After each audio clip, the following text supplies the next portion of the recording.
آخری سوال جہیز کے اوپر. ہمارے سوسائٹی میں جو ہو رہا ہے یہ ظاہر ہے بڑے صغیر کا ہی ہے یہ معاملہ، لیکن اس میں ایک سوال تو یہ ہے کہ اس پہ آپ کی رائے کیا ہے، اس پہ شرعی حکم کیا ہے، اور اگر کوئی جہیز دیتے یا لیتے ہیں تو کیا وہ کوئی گناہ ہوتا ہے، گناہ کبیرہ ہوتا ہے، یا کچھ بھی نہیں ہے، نہ ثواب ہے نہ گناہ ہے، بس ٹھیک ہے؟ اسلام میں اس طرح کی ساری چیزیں، شادی کی رسومات جن میں خلاف شرع کوئی بات نہ ہو، اسے کلچر پہ چھوڑا گیا. ٹھیک ہے. ٹھیک ہے.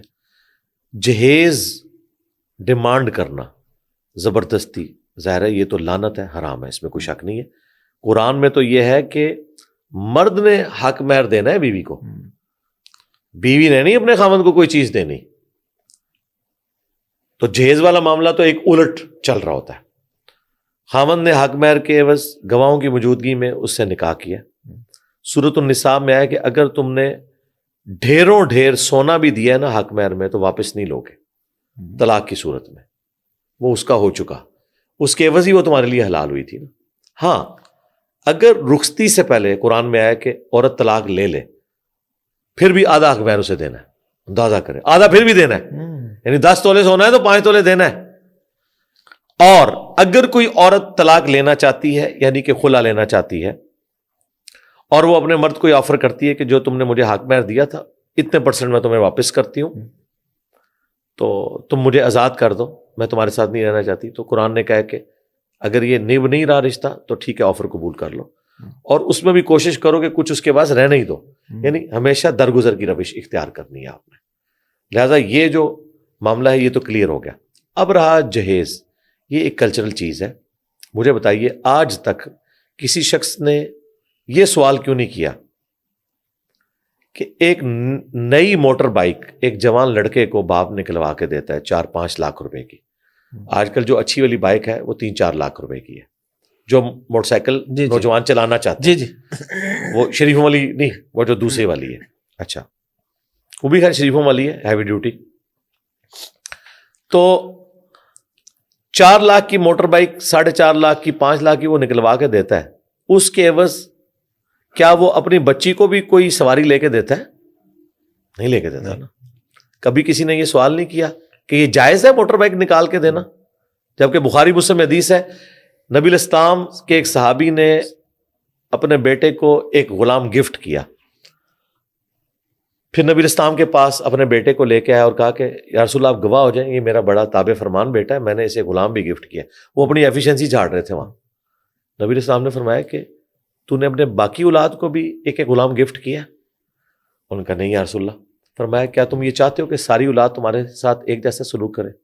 کہا یا رسول اللہ ایسا ہی ہے. تو فرمایا پھر باقیوں کو بھی ایک ایک غلام گفٹ کرو یا اس سے بھی واپس لو، اولاد کے درمیان انصاف کرو اور مجھے اپنے گناہ پر گواہ نہ کرو. اس نے کہا سر یا رسول اللہ آپ گواہ ہو جائے. آپ فرمایا یہ گناہ کر رہے ہیں اور مجھے گواہ بنا رہا ہے ساتھ. اس سے پتہ چلا ایکویلٹی ہے زندگی میں. اگر کوئی گفٹ دیتا ہے نا تو پھر مرد و عورت کا بھی وہ 2:1 کی ریشو نہیں ہے، ایک جتنا دینا ہے برابر. ہاں ٹھیک ہے، وہ وراثت کا معاملہ الگ سے. ٹھیک ہے. اچھا اب مجھے بتائیں ان ساری چیزوں کے ہوتے ہوئے ایک میاں بیوی نئی زندگی شروع کر رہے ہیں، کیا مردوں کو عورتوں کو سلامی نہیں دیتے کہ نیا جوڑا ہے چلے کچھ اپنا بنا لے گا؟ یہ کس حدیث میں ہے؟ وہاں کہتے ہیں کلچرل ہے. یہ نکاح ہاں اور مولوی نکاح پڑھانے کی جو فیس لیتا ہے یہ کس حدیث میں آئی ہوئی ہے؟ کوئی ضعیف حدیث ہی دس دو. کہتے ہیں کلچرل چیز ہے. ٹھیک ہے، اپنی جیب میں جا رہا ہے تو کلچرل ہے، دوسروں کی جیب میں جا رہا ہے تو آپ شریف فتوے لگاتے ہیں، یہ کلچرل چیز ہے. اسی کو ایکسٹراپولیٹ کریں.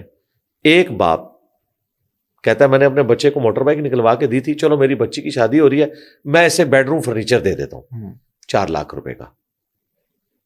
تو آپ اس باپ کو روکیں گے کہ وہ اپنی بیٹی کو گفٹ نہ دے سکے یہ کہہ کے کہ یہ تو جہیز ہو جائے گا؟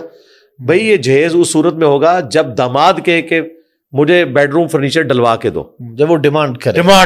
اگر ایک بندہ کہتا ہے کہ میں اپنے بیٹوں کو نئی ہونڈا سیوک لے کے دے رہا ہوں، وہ بھی میرے خیال مجھے تو نہیں پتا، آپ شاید سنا میں نے 1 کروڑ تک پہنچ چکی ہے، 85 پلس ہے. ہونڈا سیوک لڑکے کو تو لے دی، اگر 85 لاکھ اپنی وہ بچی کو اکاؤنٹ میں ڈال دے کہ بچہ تیری نئی زندگی ہے، نیا فرنیچر لے لیں، چلو تم لوگ کل کو اپنی نئی زندگی شروع کر رہے ہو تو عمرے پہ دونوں چلے جانا، یار یہ لو میری طرف سے ٹکٹ رکھ لو، تو کہتے ہیں جہیز ہو گیا. تو جہیز کی ڈیمانڈ لعنت ہے، لیکن اگر کوئی باپ اپنی مرضی سے اپنے بیٹے یا بیٹی کو کوئی گفٹ دینا چاہے، اور میں تو کہتا ہوں دینا چاہیے، جو بیٹیاں ایسی ہیں کہ ان کے ماں باپ افورڈ کر سکتے ہیں تو ان کا اپنے ماں باپ پہ یہ حق ہے کہ ان کو سپورٹ کریں، اس کا ڈبل فائدہ ہوگا۔